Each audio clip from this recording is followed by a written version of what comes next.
So this first slide is the net worth of Americans by age bracket, specifically by 10-year chunk.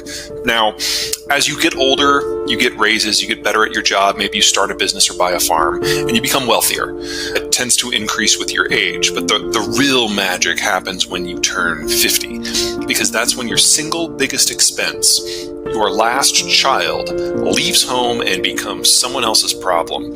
And the money that you save from that move, you tend to put towards your your second largest expense, which is typically your home. And on average, by age 55, you have paid it down to zero. And so that last decade, from 55 to 64, that is the richest you will be in your life, and that is the most active your capital will be in your life, because you're finally really thinking about retirement, and you know you have to save every dime you can. Now that drives more than just your retirement. That 10-year period, that decade of wealth accumulation, is 70% of global private capital. That is the velocity of money. That is literally where the money is, and that's what drives everything. Now, when you turn 65, you tend to retire. And that means you have to liquidate most of your holdings, because if you're holding a stock-heavy portfolio and there's a currency crisis or a market crash, you lose everything and you no longer have the income to rebuild your position. So in the case of the United States, you go primarily from stocks and bonds into T-bills and cash. Government debt tends to figure predominantly. They tend to be very liquid and very non-volatile investments. Normally this hasn't really mattered, but things are changing now because we've had this big shift in the post-World War II environment.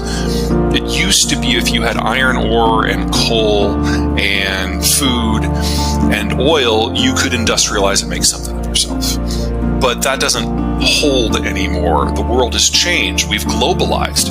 And when in a global system, you don't have to have all four of those. You only need one, because you can trade for the other three. So the Americans created a different sort of investment environment accidentally, and that's changed how we live.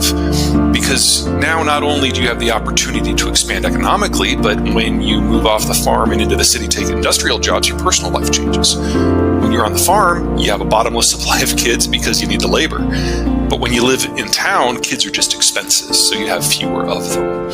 And so we're dealing with two simultaneous evolutions right now in the 2020s. First of all, the Americans have changed their mind about supporting the global system and globalization. We have had to pay a lot on our side of the border in order to maintain an open world. We've had to keep our markets open. We've had to patrol the global oceans for everyone. That is not free, and the opportunity costs are huge. And so in election after election after election, Americans have chosen the more isolationist and the more economically nationalist candidate. That goes right up to Joe Biden. You remove the Americans from the equation. You let the chips fall where they may, and you're going to have a series of powers around the world that either out of desperation or opportunity are going to try to take matters into their own hands. And that's going to generate conflict specifically in these zones. Now, one of those we know very well is the Ukraine war. But never forget that the Ukraine war is an outcome, a symptom of deglobalization. It is not the cause. And we should expect to see more conflicts in the future as the Americans take less of a hands-on approach and economic norms change. And so when you break down the economic norms of globalization, these are the zones that can reach out and touch someone and try to do something about their situation. So we're going to have, obviously, the Russian space is in the Ukraine war right now. This is not the end of that. I expect to see a broad brawl between the Saudis and the Iranians. And there's going to be a battle over the Chinese space as the Chinese system fails and tries to adapt to whatever's next.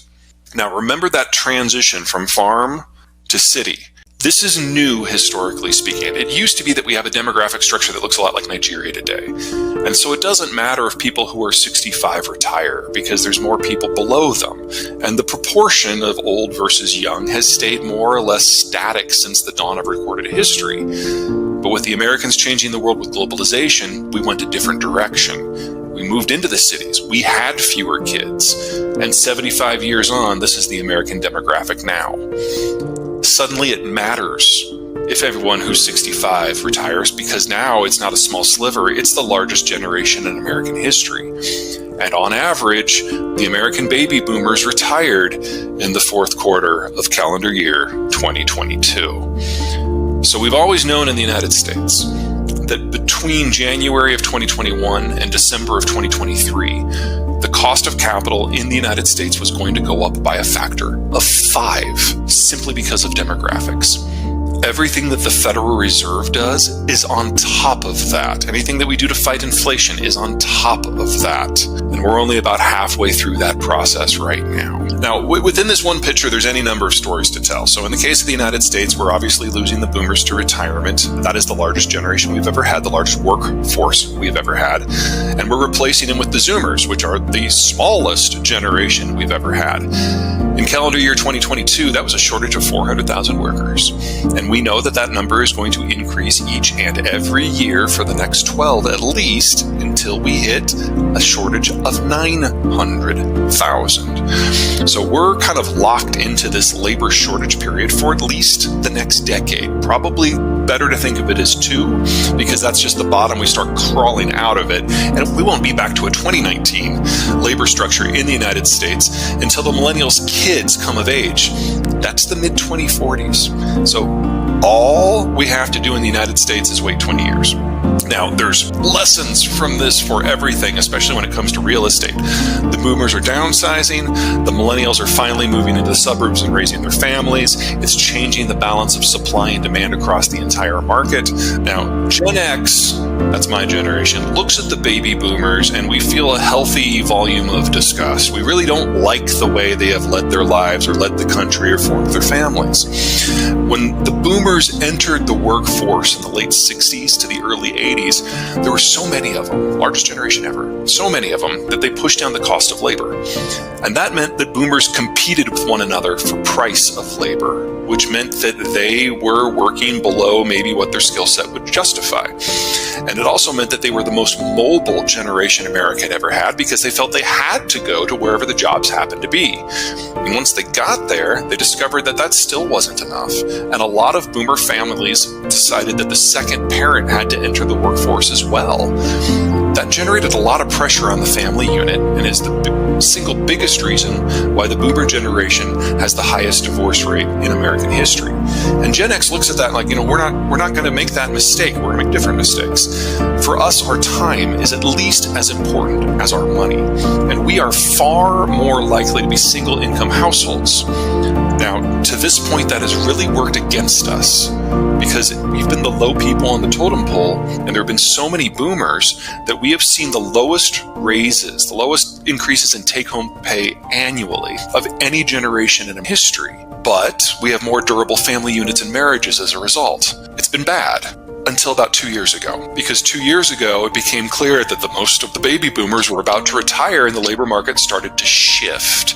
And all of a sudden, Gen X is in high demand. And even if we all wanted to work, and we do not, there would never have been enough of us to fill those shoes in the first place. So we're now seeing raises on par with the greatest increases in take-home pay in American history.